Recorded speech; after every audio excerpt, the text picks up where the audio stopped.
Right, India are number one in ODI rankings, India number one in T20I rankings. Mohammad Siraj is the number one ODI bowler now after his heroics versus New Zealand and of course Sri Lanka in the series before that. Surya Kumar Yadav has been the dominant T20I batter for a while. He continues to stay on top of the charts there.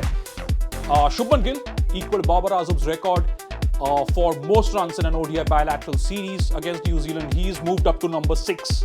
Virat Kohli, well, didn't get too many runs against New Zealand, slipped to number 7. But that's all right. That's all right. But it's good news for India in an ODI World Cup year. Of course, it's going to be played here in India, and the way India has started 2023 is super impressive. Remember, over the last 2 years, India have been particularly dominant in this one-day format. Of course, they lost to South Africa at the start of 2022, but thereon they beat the West Indies at home. They went to England, they beat them there in their own den. No mean task defeating England, the ODI world champions, in their own conditions. And then, of course, they beat South Africa at home.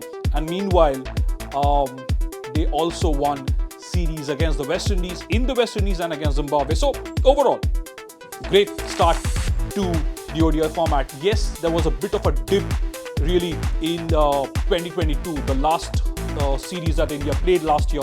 They lost to Bangladesh there, but ever since they won 7 ODIs on the trot. Their most impressive, their longest successful streak in this format is of course 9 matches, which is something that could be in the reckoning now, right? This is all great. This is all good. To see India win so many bilateral series, to see Mohammad Siraj bowling spectacularly over the last couple of years. Shubman Gill is on fire really. 360 runs. He equaled Babar Azam's record, scoring a double 100, then finishing it off with 100. He looks so composed and so calm.